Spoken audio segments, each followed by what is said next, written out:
ఇప్పుడు మనం carrot rice ఎలా తయారు చేసుకోవాలో చూద్దాం. దానికి ముందుగా 1 కప్పు రైసు, 1 కప్పు క్యారెట్ తురుము, 2 కప్పుల రైస్ తీసుకుంటే 1 కప్పు క్యారెట్ తురుము తీసుకోవాలి. ఇది ఉడికించి పెట్టుకున్న రైసు.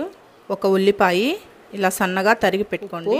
రుచికి సరిపడా కారం 1 స్పూను, పసుపు 1/2 టీ స్పూన్, ఆయిల్, అల్లం వెల్లుల్లి పేస్ట్ 1 స్పూను, చెక్క 2 చిన్న ముక్కలు, లవంగాలు 4-5, బిర్యానీ ఆకు 1, పచ్చిమిర్చి 2 ఇలా కట్ చేసి పెట్టుకోండి, కొత్తిమీర, కరివేపాకు.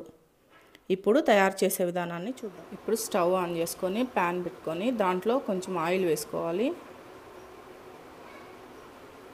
ఇక్కడ నేను ఆయిల్ యూజ్ చేస్తున్నాను, కావాలంటే మీరు నెయ్యి కూడా వేసుకోవచ్చు, టేస్ట్ బాగుంటుంది. ఈ ఆయిల్ కొంచెం హీట్ ఎక్కింది కదా. ఇప్పుడు చెక్క, మొగ్గ, లవంగాలు, చెక్క వేసి కొంచెం వేగనిద్దాం.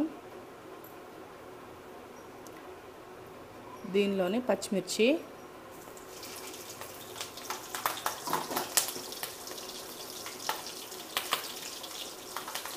దీనిలోనే ఉల్లిపాయ ముక్కలు కూడా వేసి కొంచెం వేగనివ్వాలి.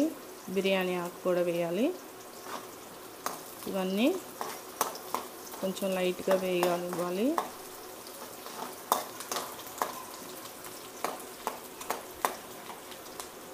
ఇప్పుడు దీంట్లో అల్లం వెల్లుల్లి పేస్ట్ కూడా వేసుకోవాలి. వేసుకొని అల్లం వెల్లుల్లి పేస్ట్ కూడా కొంచెం ఆయిల్లో వేగనిద్దాం. ఇప్పుడు దీనిలోనే కరివేపాకు కూడా వేసుకుందాం.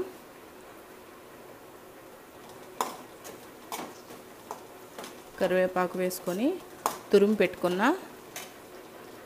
క్యారెట్ తురుము కూడా వేసుకుందాం.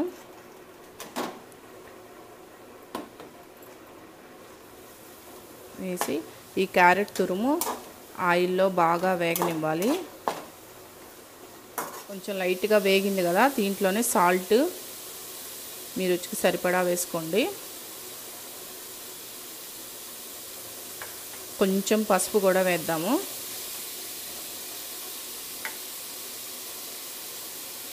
ఒక 1/2 టీ స్పూన్ పసుపు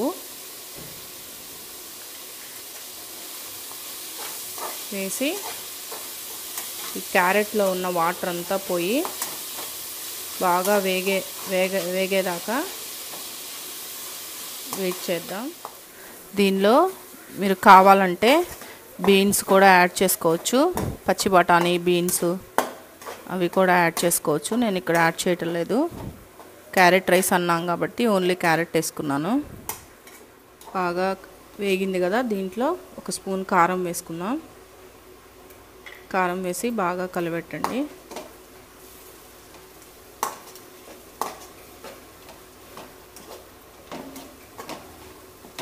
బాగా వేగింది కదా, దీంట్లో మనం ముందుగా వండి పక్కన పెట్టుకున్న రైస్ని వేసి కలిపెట్టుకోవాలి.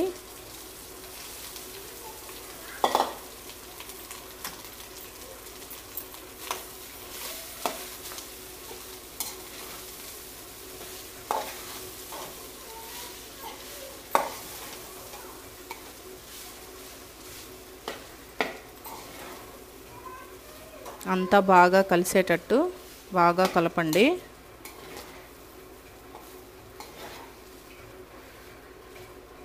చూసారు కదా, క్యారెట్ రైస్ రెడీ అయిపోయింది.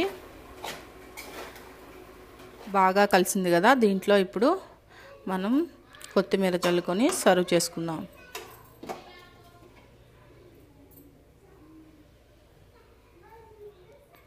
చూసారు కదా, ఎంతో రుచిగా ఉండే క్యారెట్ ఫ్రైడ్ రైస్ రెడీ అయిపోయింది.